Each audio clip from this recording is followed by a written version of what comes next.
नमस्कार, मैं रतन सिंह। स्वागत है आपका खबरी मीडिया पर।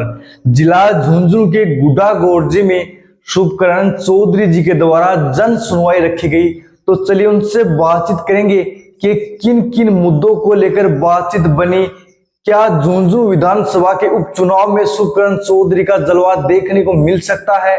शुभकरण चौधरी जी से बात करेंगे, उनके कार्यकर्ताओं से बातचीत करेंगे।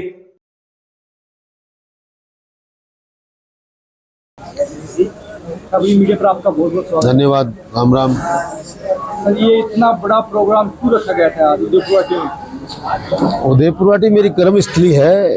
15 साल से मैं जनता के बीच में काम कर रहा हूँ। प्रोग्राम बड़ा और छोटा तो मैं नहीं रखता है, तो जनता करती है। जनता ज़्यादा आती होती है तो प्रोग्राम बड़ा हो जाता है, जनता नहीं आती तो प्रोग्राम छोटा हो जाता है। काफ़ी दिनों से चुनाव के बाद रोजाना झुंझुनू जाना का दफ्तरों के चक्कर काटना ये जनता के लिए उचित नहीं समझता मैं।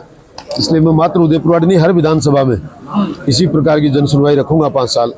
ये सुनवाई में सर क्या क्या मुसीबतें है आपको? बिजली की समस्या है, पानी की समस्या है, रास्तों की समस्या है, आपने देखा रास्तों की समस्या है, सीमाओं की समस्या है। मैं कोशिश करता हूँ कि जनता के बीच में किसी प्रकार की कोई समस्या नहीं रहे। रास्तों का निराकरण भी सब भाई बैठ के यहाँ तय करें। बिजली पानी की थाना तहसील का मुकदमा यहाँ से फ़ोन करके मैं अधिकारियों से अवगत कराऊँ, न्याय कराने की कोशिश करूँ। और इन चीज़ों को मैंने पहले भी 15 साल लगातार किया है। उनके रिजल्ट आते हैं। लोग जो कहते हैं, गांव के लोग मिलकर आते हैं तो फैसले का पता चल जाता है कि सही में गांव चाहता क्या है। वरना एक आदमी कान में एक बात कहेगा अपने पक्ष की, दूसरा कान में दूसरी बात कहेगा, उससे न्याय नहीं होती। और गाँव जब इकट्ठा होता है तो उस बात का पता चल जाता है सही कौन है और गलत कौन है। और मैं उस प्रकार की बातें करने का आदी हूँ, वो करता हूँ, तो लोगों को न्याय मिलती है और फैसले होते हैं। तो सर कितने लोगों को न्याय मिली? अब आज तो सुबह से मैं समझता हूँ कि 1500 से 2000 लोग आए होंगे। और कई ट्रांसफरों के मामले हैं, कई ऐसे विवाद हैं जिनको बाद में निपटाया जा सकता है। उनकी वेदना मैंने ली है, उनको सरकार के बाद में सरकार के सामने रखेंगे। और जो कुछ यहाँ मौके पे किया जा सकता था वो टेलीफोन के माध्यम से या मेरे व्यक्तिगत जाकर उनका निस्तारण मैंने किया है। 2-3-4 रास्तों का निराकरण किया है। अब भी एक रास्ते का प्रकरण चल रहा है, कोशिश करूंगा वो भी निपट जाए। प्रशासन 4-4, 5-5 जाकर भी नहीं निपटा पाया और मैं समझता हूँ कि आज शायद निपट जाए। तो ऐसे ही काम जनता के होने चाहिए। राजनीति के क्षेत्र में काम करने वाले लोगों का जिम्मा है कि वो जनता के बीच में बैठकर काम करें, जो मैं भी कर रहा हूँ। सर, ज़्यादातर लोगों का मानना है कि पानी और बिजली की समस्या आ रही है सर, तो उसको किस प्रकार सुलझाओगे आप? मैं लगातार पिछले 10-15 दिन से बिजली की समस्या के लिए मैं लड़ रहा हूँ और बिजली की सप्लाई बहुत सुधर रही है। पानी के भी आज कुछ टैंकर बढ़वाए हैं, कुछ ट्यूबवेलों की मैंने सूचना ली है। 10-5 दिन में जैसे सरकार से सैंक्शन हो गए, कुछ ट्यूबवेल करवाऊंगा, कुछ टैंकर बढ़वाऊंगा, पानी की समस्या का समाधान करूंगा। सर, झुंझुनू की जनता को क्या संदेश देना चाहोगे खबरी मीडिया चैनल के माध्यम से? मैं तो आपके चैनल के माध्यम से एक ही बात बताना चाहता हूँ कि हम लोग राजनीति करने वाले लोग हैं। हमने आपके बीच में भी आपका आशीर्वाद थोड़े दिन पहले लेने के लिए निवेदन किया था। इस बात की चिंता करना छोड़ दें कि मैं 15-18 हज़ार वोट से हार गया। भले ही हारा जीता, मैंने भी कांग्रेस का प्रत्याशी जो जीता उसके बराबरी वोट लिए हैं।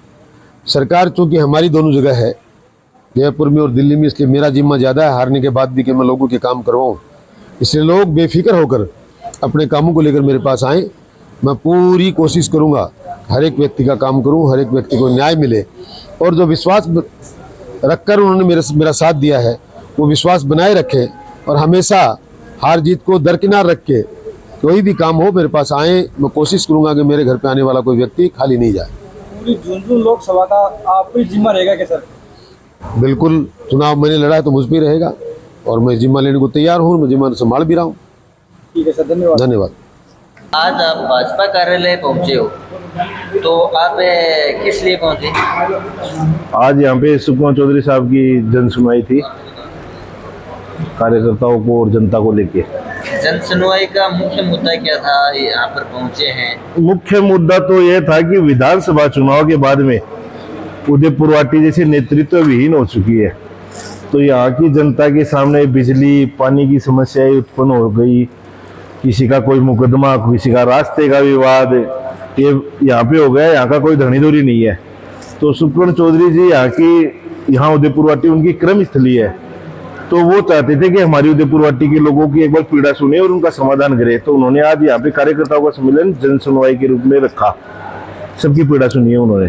तो क्या आज वही कार्यकर्ता आए हैं जो हर समय उनके लिए मर मिटने के लिए तैयार थे? नहीं, सभी लोग जिन्होंने विधानसभा चुनाव में जो वोट नहीं दिए वो भी काफी लोग आए हैं, क्योंकि पीड़ा तो सबके साथ होती है जनता के, लेकिन जनता उस टाइम पे समझ नहीं पाई कि हमारे साथ ये भी हालात हो सकती है उदयपुर वाटी के।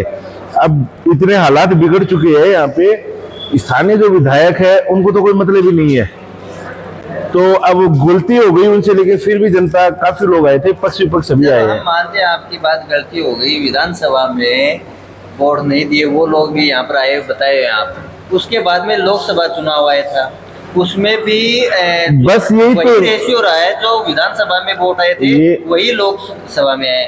उसके वो बारे में क्या, ये हमारी उदयपुर वाटी और झुंझुनू, उदयपुर वाटी विधानसभा और झुंझुनू लोकसभा दोनों का दुर्भाग्य है। अब यहाँ पे स्थानीय जो विजेंद्र ओला जीते हैं वो क्या कराएंगे? कुछ नहीं कराएंगे। सिक्कर जो आज से लगभग 40 साल पहले हमारे झुंझुनू से पीछे था, आज वो इतना डेवलप हो चुका, वहां की जनता जागरूक थी, मगर यहाँ झुंझुनू जिला अब वापस 10 साल 20 साल पीछे और चला गया। यहाँ पे कांग्रेस को चुन के कम से कम ना, जिसकी सत्ता रहती है ना, उसको वोट देना चाहिए था। तो ज्यादा से ज्यादा काम कराते यहाँ पे, और चौधरी साहब जैसे नेता तो ना, वो जनता के लिए जीते हैं, जनता के लिए मरते हैं, तो वो तो और भी ज्यादा विकास करवाते क्षेत्र का, मगर जनता बहकाव में आ गई और गलत को चुन लिया। विकास की बात करें तो आप कौन सी ग्राम पंचायत से आते हैं सर? मैं गुढ़ा गोरजी नगर पालिका से आता हूँ। गोड्डा गोरजी नगर पालिका में विकास की बात करें तो आज की वर्तमान स्थिति क्या है? गुड्डा गोरजी में जैसे वर्तमान स्थिति का अगर हम देखें तो नगर पालिका क्षेत्र में भी शामिल हुआ है, लगभग 1.5-2 साल हो गए। और यहाँ पे विकास के मामले में बस चौधरी साहब के जो विधायक थे तब ये सड़कें बनाई हुई थी, वो सड़कें आज वो की वही है, पिछले 5 सालों में तो कुछ हुआ नहीं। तो नगर पालिका की आप बात कर रहे हो, तो नगर पालिका में आप बता रहे हो चौधरी साहब के कार्यकाल में जो सड़कें बनी थी, अन्य कार्य हुए थे, उसके बाद में क्या काम नहीं हुआ यहाँ पर? काम जैसे सड़कों से संबंधित तो हुआ नहीं। जैसे सरकारी कॉलेज थी वो भी चौधरी साहब के कार्यालय में बनी, एक टंकी जरूर बनी थी, उसमें भी कल परसों मीटिंग थी हमारी साधारण सभा की, तो वहाँ के लोग आए, वहाँ पे भी पानी की व्यवस्था नहीं है जोगियों की पोली में। तो एक खाना पूर्ति थी, एक हवा था कि हम ये करवाए, कुछ भी नहीं हुआ। क्योंकि चेयरमैन यहाँ का नगर पालिका में काम करता नहीं है क्या? आपका कहने का उद्देश्य क्या है? देखिए क्या है कि बताइए अपने दर्शकों। नगर पालिका में ना चेयरमैन से संबंधित तो ये बात है कि पिछले राज्य में कई दबाव में भी रहना पड़ता था सबको, और भी है, लेकिन काम होना चाहिए, मैं तो यही चाहता हूँ। तो अब काम किस लगन से करवाएंगे आप? इतने जनसमूह यहाँ पर पहुँचे भी हैं चौधरी साहब के अपनी आस लेकर, तो उसके बारे में आपका क्या राय है? देखिए, चौधरी साहब के पास जो भी जनता आई है उनका लगभग आज तुरंत ही चौधरी साहब ने फोन करके स्थानीय जो भी संबंधित जो भी विभाग के अधिकारी है उनको कहा है, उनको तुरंत समस्या का समाधान जो फोन पे होने की थी वो करवाया है, और जो फॉरवर्ड करने की थी आगे तो उनके कागज लिए हैं जो आगे चौधरी साहब करवाएंगे।